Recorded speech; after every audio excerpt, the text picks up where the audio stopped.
Green Grassroots, Education and Entertainment Network International. Green Grassroots, Education and Entertainment Network International. Green Grassroots, Education and... Aboro aboye abosheshe and alafia. Ekurole, good afternoon, and Ekabo, welcome. Alright, I am Ifá-Orisa Adifranchu Orisha Bemi, or Fahima Ibie as some people know me. I would like to welcome you to the Ifá-Orisa Community Discussion Program.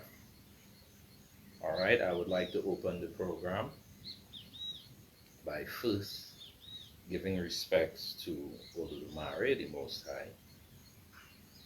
Open Nifun Olorun, Olodumare Oba Jiki, Mojiloni, Morobun Mary Aye, Iba Ila Orun, Iba Iwo Orun, Iba Ariwa, Iba Gusu, Iba Oba Egbe Aye, Iba Orun Oke, Iba Baba, Iba Yeye, Iba Atiwo Orun, Iba She Igungun Kiki Igungun, Iba She Ori Inu, Ipori Atiwo Orun. Ashe, Ashe, Ashe. Okay, today's program is going to be about libation. But I want to give a reminder before I start that the intent of this program is to explain to viewers some of the challenges that our ancestors would have had when they were brought from Africa and had the religion of Christianity in whatever form imposed upon them. Alright, as I've explained before, most of the Africans who came would have came as adults, and they would have already been practicing West African tradition. So they would have been able to continue privately practicing what they know and publicly practicing what was being imposed upon them in the form of religion. All right? Before I go deeply into the topic of libation, I want to read on the topic of sacrifice and offerings. I am going to read from one of the books by Osamara Ibie. This particular book explains in a very clear, simple manner what is sacrifice.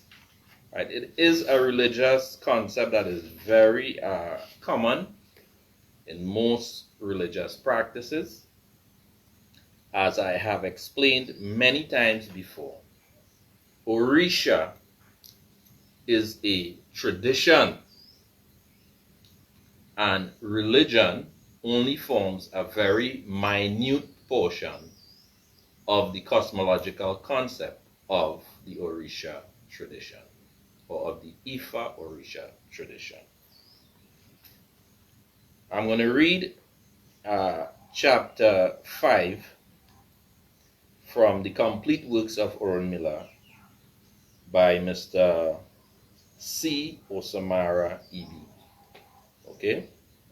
Chapter 7 is the effects of sacrificial offerings on our lives. The ordinary dictionary definition of sacrifice is the offering of anything to a deity, a giving up or foregoing of some valued thing for the sake of something of greater value or having more pressing claim. Thus, it is heard, if thou preservest my life, thy sacrifice shall be. Whatever a person desires to have in heaven or on earth involves some sacrifice or giving up of something.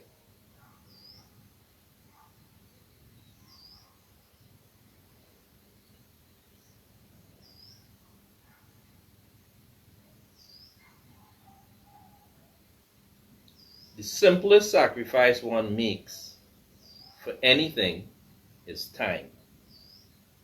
One sacrifices time and effort for whatever is worth having. Even the relatively simple task of begging involves the sacrifice of one's human pride and independence. How many things does one get from one's fellow man without begging for it, bribing for it, or making some prior atonement or gratification, even if it has to be promised in advance? When it comes, therefore, to benefits desired or won from the divinities, a great sacrifice is required. It is not enough to merely beg for such benefits or favors. It must involve physical sacrifice. There are sacrifices involving offerings of animate or inanimate objects.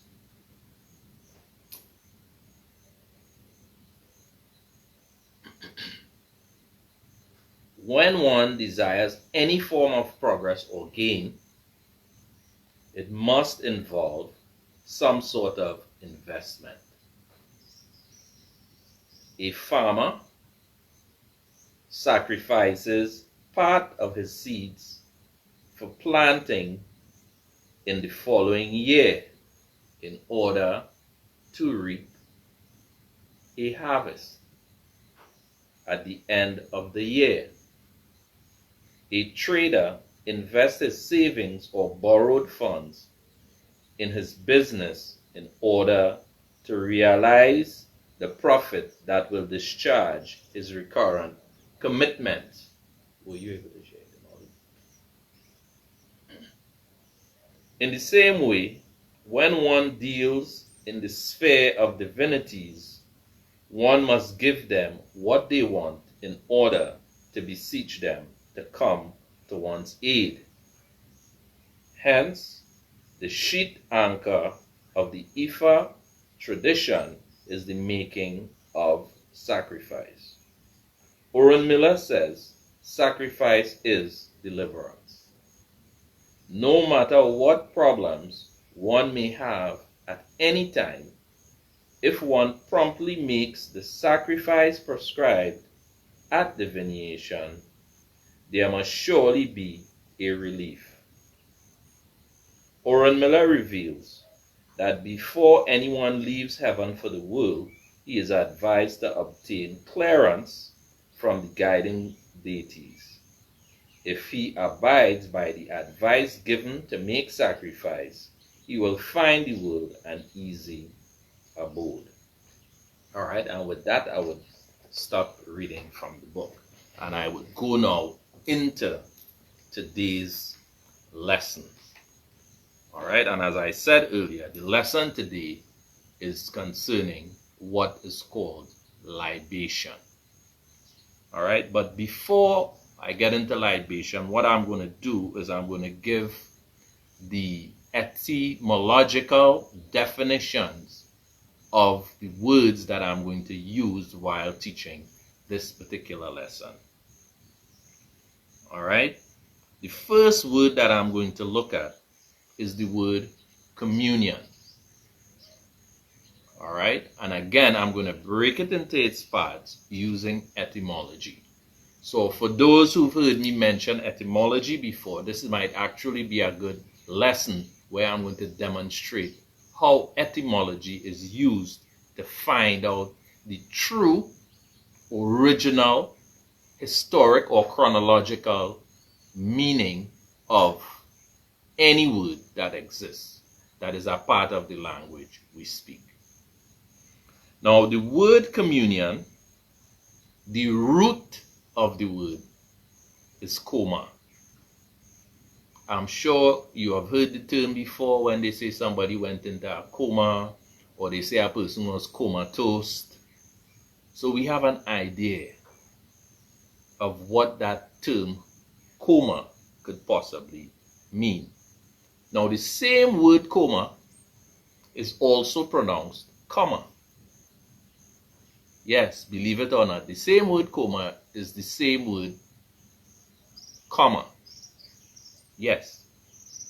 In Greek, the origin of the word is spelled K-O-M-M-A. All right? And it means to cut off. So when a person goes into a coma, their normal functioning is ceased. So they become cut off from what we refer to as normal functions or normalcy. All right? And when we use a comma in a sentence, it is to close off or to cut or to complete one idea or one sentence. I hope you are able to see the relationship. So the word comma or coma means to cut off in both Latin as well as in Greek. But not only does it imply to cut off, but it implies to cut off a piece. Okay? So, when we go now to the word communion, we are going to discover that it has to do with sharing. It has to do with participation. It has to do with spiritual fellowship. All right? And one of the examples they use of a phrase was the sacrament of the Lord's Supper as an example of communion. Now, the word communion could be found in Old French as communing, and it could be found in Latin as communio. Right? Now, how do you link the word communion to the word coma? Well, the word coma talk about cutting off a piece. So a community would be built around a sharing group that has been separated from the general group of a particular thing. I would give an example. A very good example would be animals. Various animals live in their own community that makes them distinct from other groups of, or other classes also of animals, where they would have a particular description, a particular behavior, and particular patterns. They would live in a particular environment. They would have a particular food source, and that is what separates them from the other animals. In like manner, when we make reference to a community of people like the Orisha community, we are speaking about a particular group of people who gets together to fulfill a particular common goal or interest. Okay? Now, the term community is generally used, again, to refer to a group of people who share a common goal, a common interest, like that. For example, right here in Trinidad, community is used by national security when they talk about community leader. And that is generally used to refer to to organized crime and people who are involved, groups that are involved in those type of activities. So that would be another example of the use of the word community. All right, in the Orisha community, we have certain cosmological principles that we use. They are referred to as Odus, O-D-U-S, plural. Odu, singular. We have 16 principal Odus that formulate the foundation of the structure of Ifá. Ifá is based on the binary system, or the principles of the binary system. The regular binary system that we use in mathematics. This was the contribution of our people. Computers uses the binary system, where 0 and 1 are the two symbols that represent the different positions. Among the 16 principal Odus that we use, from those basic 16, we are able to produce 356 different permutations. Associated to the 356 permutation are principles and concepts that rules our cosmological deals, which is our value system, as well as the way we relate to life and to the realities. Today, I want to discuss one of the 16 principal Odu, which is the very first, which would sort of work as an introduction to what I just mentioned about community, and is also going to tie us into libation. The first principal Odu is called Egbe, which is a Yoruba word. From the word Egbe, we get the word Egbe. The word Egbe is in reference to a community. But in this specific instance that I'm going to demonstrate, we use the term Egbe in relation to our ancestors, those who came before us.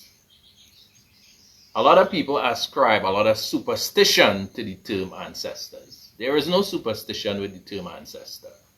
The term ancestor is simply our biological relatives who predated us, those who came and lived just like we are living on this planet, and in some case in the same locality as yourself.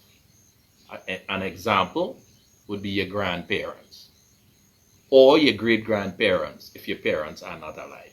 These are the people we refer to as our ancestors. In the Orisha tradition, we do not worship ancestors. You would hear some people refer to it as ancestral worship. That's a very inaccurate thing.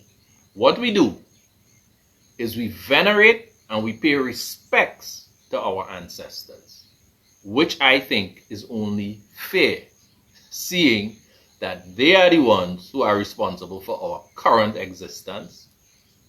They are the ones who are responsible in many cases for our social status. They are the ones also responsible for our education, because much of what we inherited from our parents, they inherited from their parents.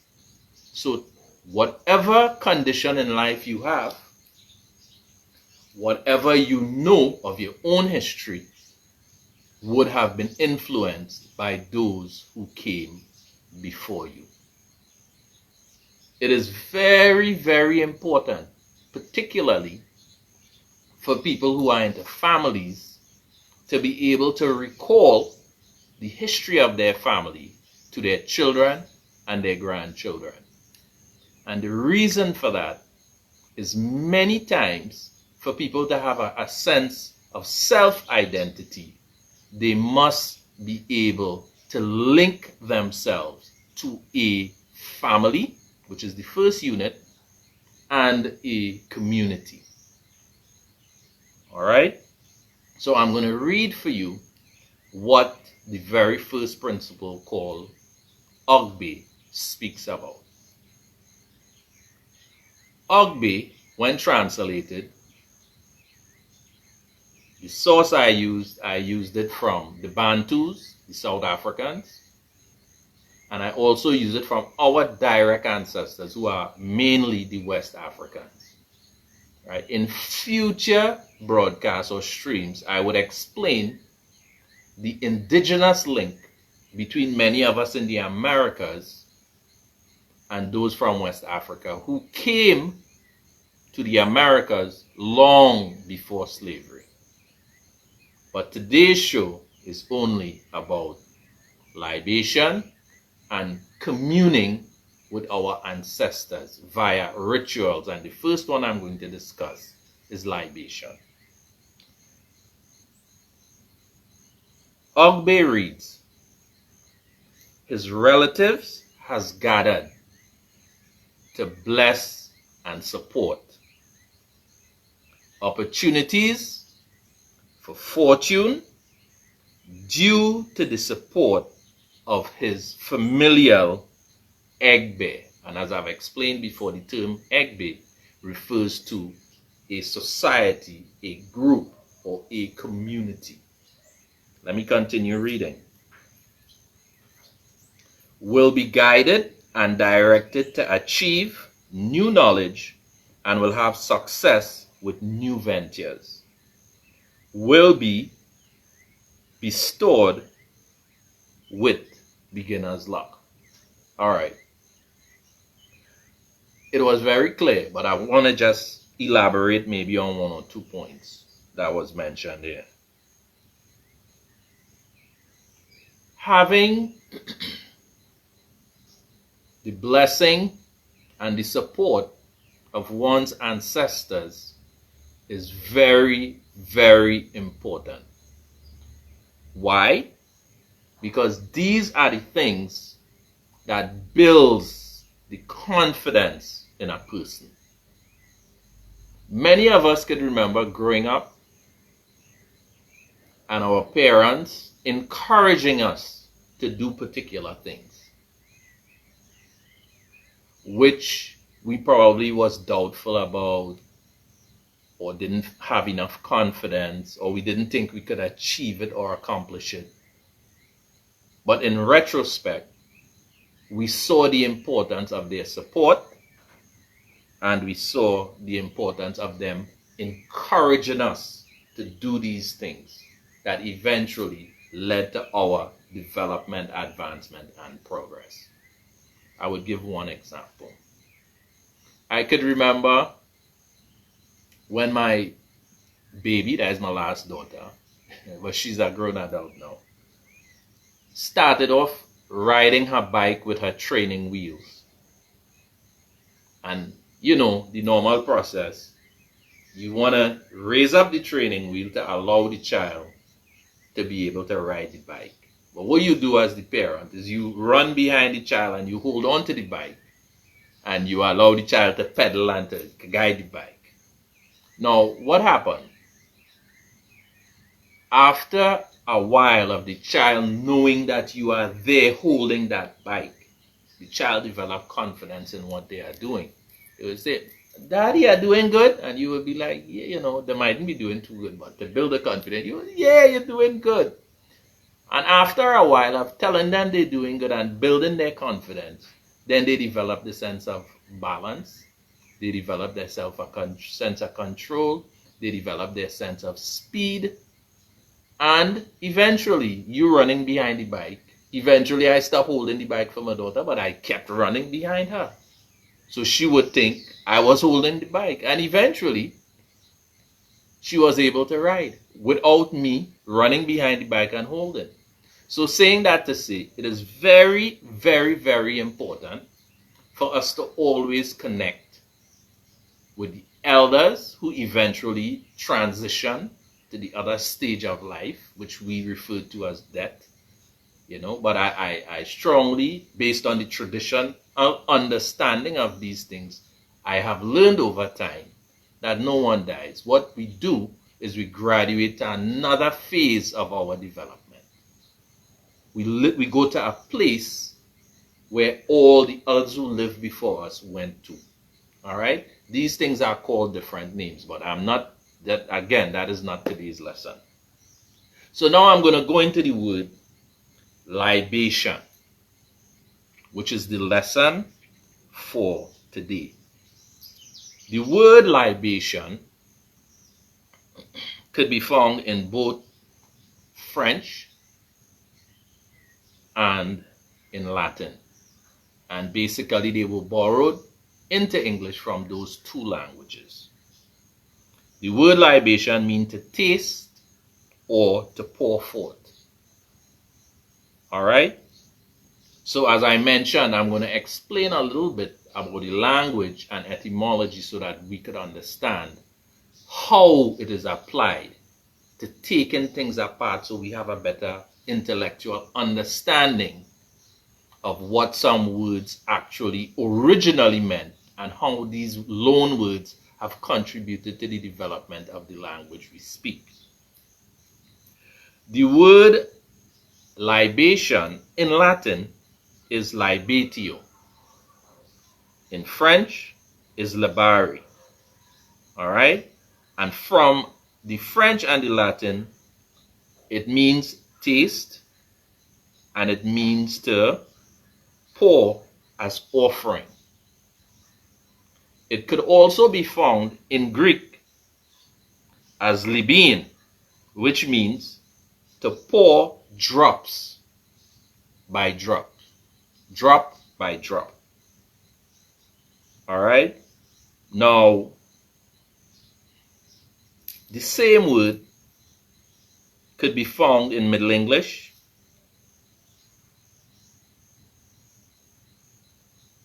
the part of the word ation. Now, in English, tion is often used as a suffix. It's added to the end of a word, and the word it's added to would have a root, which is actually the source from which the word was developed. All right, some words have a prefix also, but today, because we're looking at libation, we're looking at the suffix tion or ion that is added to the end of the word. All right? Now, the word libation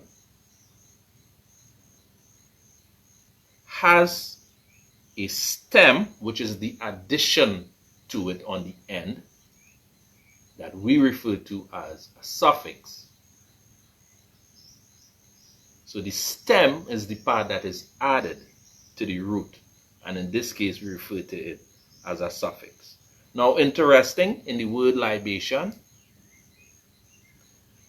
li is used in Chinese as a unit of measure. Right? So, with the word libation, we find that at the beginning. Now, the portion of the word libate, Liba actually is the word, because the tion is the added on part, or the stem, or the suffix. Alright? So the word would be liba, that is left as being the root part of it. The lib would be like a cajole or a baton, or an instrument that is used to punish or to defend. So there might be another degree to the actual definitions that could be used, because one of the important things that people must know when we talk about etymology is that a lot of words, depending on how they are used, they take on a slightly different meaning. A word by itself could represent a particular idea. However, depending on the family of words used around it, it would give meaning or it would expand that particular word's idea. All right? So, I want to just step back now to Egbe and the whole binary idea. All right? Egbe represents the first of the principal 16 Odus. The permutation that is associated to it in the case of a system called Merendologon, which has to do with the number 16 also. It represents when all is facing upwards. That's the permutation. This permutation can be found mathematically with one leg having 4 parts, but the calculation, the maximum part of the calculation works out to the number 8, which is 2 to the power 3, which is binary. But I don't want to go too deep into that. But we're going to go now into the way in which our West African tradition, which is the Orisha tradition, interprets and apply libation. And also at some point I'm going to go also into its presence in Christianity, because again the program is geared to show the challenges that our ancestors had coming from a West African culture and having Christianity imposed on them. They were able to see and relate to certain Christian practices that they knew was a part of them and the practices they had in Africa. All right? Now, libation is a patrimonial ritual used in Africa. The libation is used to honor. I want you all to listen to the words. There is nothing here that implies worship. To honor and to please the Creator. The Orishas, the ancestors, present and non-present human beings as well. I want you all to get that. So the ritual is to honor, not worship. All right? You would hear me using the term Orisha repeatedly. Let me just take the time off to explain that too a little bit. An Orisha is a deified elder that has transitioned. We believe in our culture and tradition that persons who have lived as human beings and have made outstanding contributions to our community and to our culture, that they should be recognized for what they do. These persons who did very outstanding things are referred to or elevated to the level of what we refer to as Orisha. So even by using the very term Orisha, I am referring to our ancestors. Whether it's Shango, Ogun, whoever it is, they once lived as human beings. And because of their contribution, we choose to recognize them and to elevate them to a particular status. So that is what I mean when you hear me use the term Orisha. All right, if I am referring to divinities that were never human beings, but were always as an energy form that never manifested as a man or woman, I would use the term Iromole. Okay, which is something, another Yoruba word that describes energies that came but not as humans. All right, so let me just continue in defining the African interpretation of libation and what it means. This ritual is practiced in many parts of the world, but I'm giving you the African worldview. We are not the only people who practice libation as a form of honor. All right?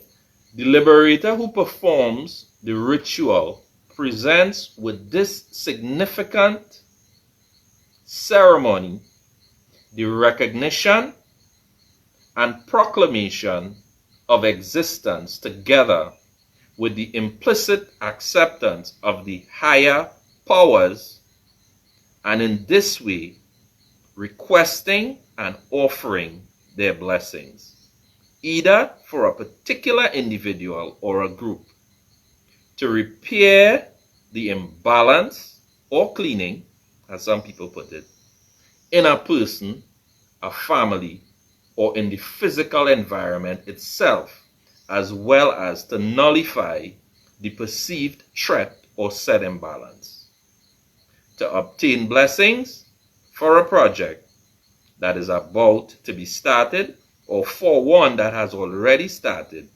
or for the completion of a project. So I want you all to understand, the ritual of libation is to honor. However, it is a ritual where one pays this honor and this respect to those who have already been departed. It is a form of respect. I would like to know, when I die, or when I transition rather, that my great-great-great-grandchildren would be able to remember or hear who the great-great-grandfather was and the type of human being that he was. So we all try to live a particular way so that the history that we create for ourselves will be well for the future generations to hear good reports of us. All right? So now, this is the part where I'm going to go and I'm going to make references to the Bible. All right? Because our ancestors were taught this. And our ancestors had to practice this involuntarily, not voluntarily. As I've explained before on one of the previous streams, my maternal grandmother had to declare herself a Catholic in order to get us to attend the Roman Catholic schools. She was Orisha. Okay, she arrived here as that. Her sisters arrived here at that, and two of her sisters had churches. One in Laventille and one in Laborie. Okay? Some people were more radical, some were less. But a lot of our ancestors did what they have to do to ensure that we could experience social mobility, and so that we could have become assimilated, here the word I'm using, into this diasporic colonized system. All right, and because of that, many of us today are professionals, doctors, lawyers, and various type of professions because of the sacrifices our ancestors made. So we should honor them. We should respect them. All right, and in so doing, we are now establishing a pattern that we too, when we transition, that we would also be honored and respected. All right. Now, the first Bible quote that I'm going to use, for those again who are familiar with the Bible and those who are not, you can write down the verses and you can go and look at them yourself in full, because I'm not going to go through every detail for all of them. I'm just going to read the part that mentions libation. Okay? The first scripture is Leviticus chapter 23 and verse 13. All right. In this verse, it mentions a food offering presented to the Lord, a pleasing aroma, and its drink offering of 1/4 of a hin. Okay. A drink offering, by definition, is a libation. So in the book of Leviticus, chapter 23 and 13, the Hebrew people, who are also African, and as I mentioned in the last stream, this is not debatable anymore because of the president of Russia and the information that he has made public before the world, where it is now open. Anyone could visit Russia and go to the museum and see the images of Jesus, or Yeshua, some people say, and all the messiahs, all the prophets, all the disciples, his mother, him. You can go see all of it. They are Africans. That's no question anymore. So now when I'm making reference to what is written in the book called the Bible, these things are referring to our very own African people. All right? Whether it doesn't matter what they are called. Because we could go on and on debating about what is our suitable name, whether it's Alkebulanese, whether it's this, whether it's that. Not important. What is important is that we know it is our people. The second scripture is Leviticus 23 and verse 18. It says, 1 young bull, 2 rams, they will be burnt offering to the Lord, together with their grain offering and drink offering as food offering, and right, the aroma or whatever to the Lord. All right. So again, this year represents, in part, the burning of animals together with a drink offering. Last stream I dealt with ashes and I spoke about the burnt offerings. I gave all the readings and I explained the scientific aspect of such a practice. All right, I mentioned the German who was credited for developing biochemistry and was using the same principles our ancestors used for baths and for akoshe in order to improve the health of individuals. The salt containing the mineral and the trace element, and the blood working as a buffer solution to balance the pH. I mentioned all of that last week. So for those who have missed the stream, please avail yourself. It's on the groups and it's on my personal timeline, that you would understand what was the significance of them burning this young cow and these rams and using the ashes in rituals. All right? Let me continue. The next portion of scripture is Numbers chapter 28 and verse 7, which reads, the accompanying drink offering is to be 1/4 of a hin of fermented drink with each lamb. Okay? Pour out the drink offering to the Lord at the sanctuary. Okay, so at the altar, the drink offering, which is of a fermented beverage, is to be poured there. All right, and I want to mention one thing that I mentioned in the last stream. The ashes that I mentioned was made during Lent from a vestment, a rough vestment of goat hair that is burnt, and that ashes is used for purification at the end of the Lenten season. All right, let me go back. The next scripture is Exodus chapter 29 verses 40. It reads, the finest flour is to be mixed with 1/4 of a hin of oil from pressed olive, so in other words, olive oil, and 1/4 of a hin of wine as a drink offering. So again, the drink offering is a libation. Today we still practice this in African tradition. And the Africans I'm reading about here in the Bible practiced it. So those of us who would come across the term drink offering and all of that, in Christianity, you should know it's libation and it's an African practice and tradition. All right? The next one is Numbers 6 and 15. It says, together with the grain offering and drink offering, and a basket of bread made with the finest flour, and without yeast,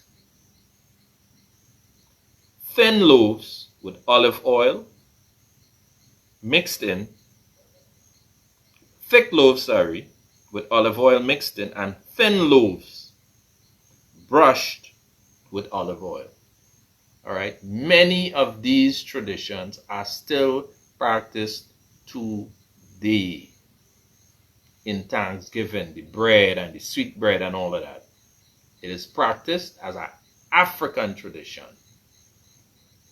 Okay, I'm going on now. I'm going to 2 Kings chapter 16 and verse 15 to 17.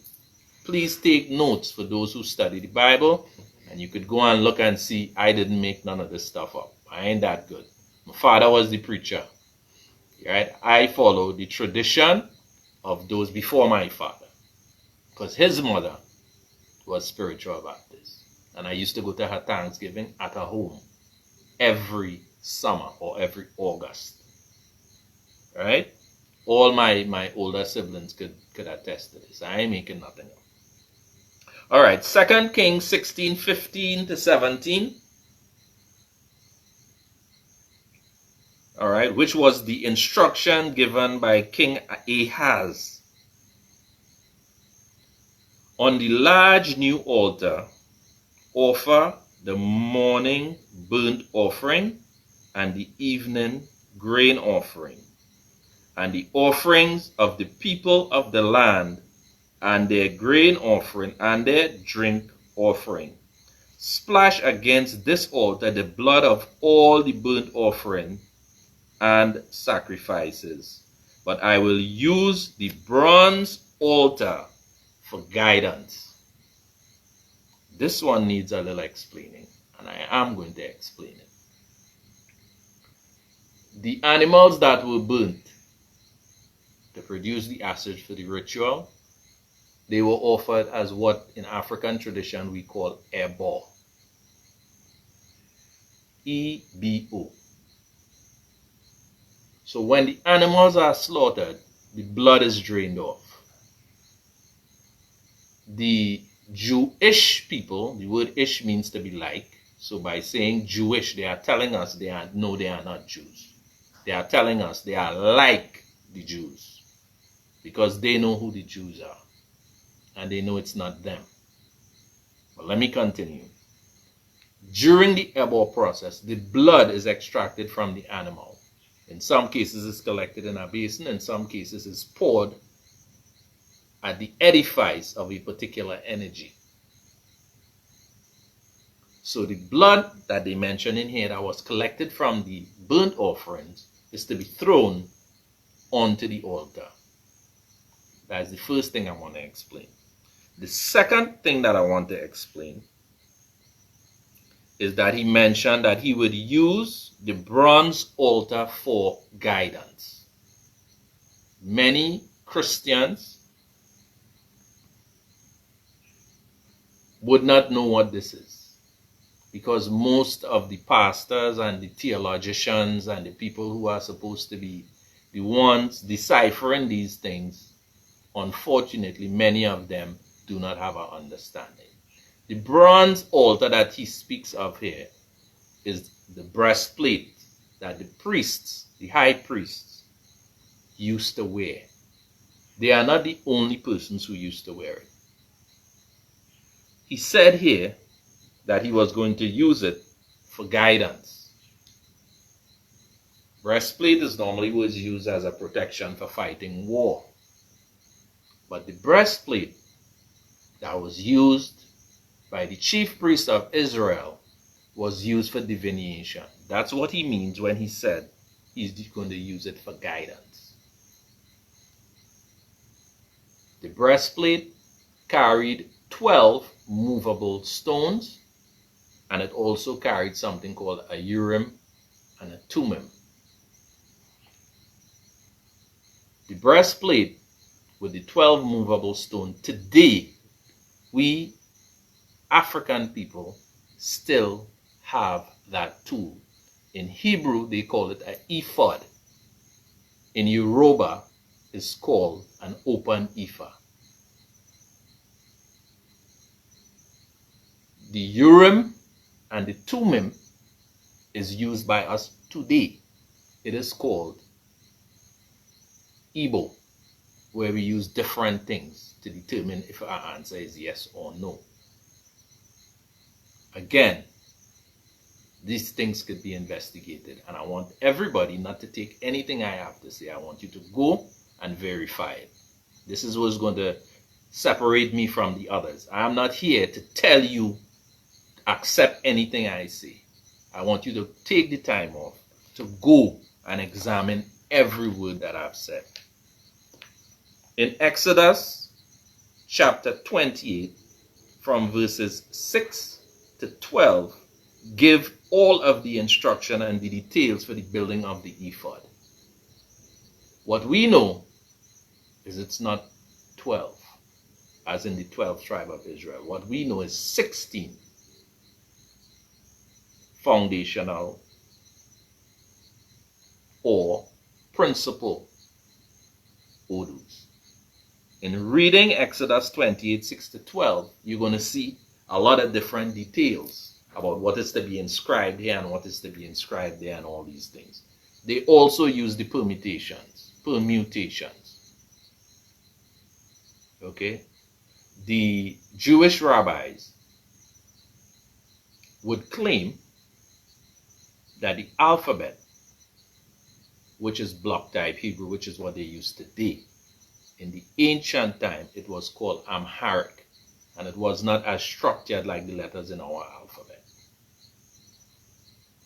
But what they call Hebrew today is Low German and Amharic joined together, and it's called Yiddish. So you would hear them talking about seals and characters when you're reading Exodus, that they would draw and carve it in and use gold writings and use gold to build these edifices and these plates. Okay? But what they are making reference to and referring to as an ephod, for members of our community, you would know it to be an open ephod. You would know it to be a divination plate with all the designs going all the way around it. Okay? With the messenger on the top, or who we call Eshu. Alright? So, the ephod, which is Hebrew, is generally, beside being made of metal, in some cases you're going to be finding it made with a gird of cloth for a priest, or a cover, an overlay. Alright, but this script here gives you all the details of how it was, different ways that it was prepared.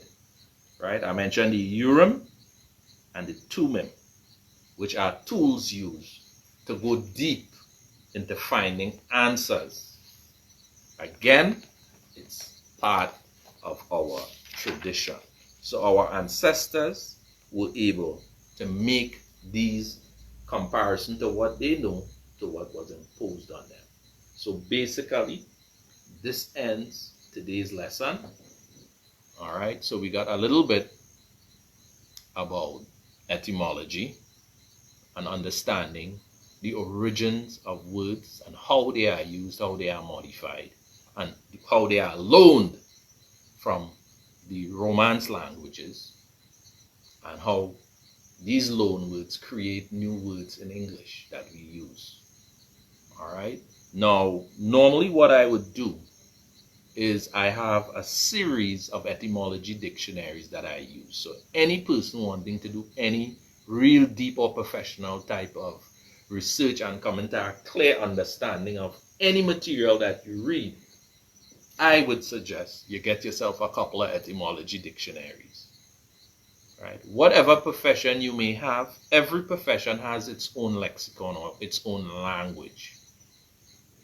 So this is why you have law dictionaries. This is why you have different type of scientific dictionaries. The reason for that is so that for a person to be able to fluently use and comprehend the language of any scientific discipline or any academic discipline, it is necessary for deep understanding to have etymology dictionaries or lexicon dictionaries for the particular study. All right, and with that, I would like to close off today's program. I would like to thank all the people for coming in and spending the little time to learn about the African tradition and the aspects of it that was our ancestors was able to identify in Christianity, which was imposed on them. We are now living in a time where we are free people and we are no longer under the compulsion to follow anything. I am not saying to follow African tradition, I'm not saying to follow Christianity, but what I would say is that we need to know who we are. We need to know who our ancestors were, and we need to recognize them so that our future generations would be confident, would be strong, and that they would be able to face all of the challenges with the support of those who came before them. Okay, and with that, I would like to give this quotation: you do good, you do it for yourself. And you do bad, you do it for yourself. And to explain a little bit, yourself doesn't only mean you, the individual. It also means all your generations to come after you. So if you do bad, you're doing it for them too. And if you do good, you're doing it for them. I'm blessed. I had good parents who did a lot of good. And because of the good that they have done, my life has been blessed. So again, I'd like to say, Odabo, see you next time. And may Olodumare, the Most High, bless you, bless your children, bless your family, bless your household, bless your community, and may Olodumare bless the nation, or the country or island of Trinidad and Tobago. Have a good evening. Odabo.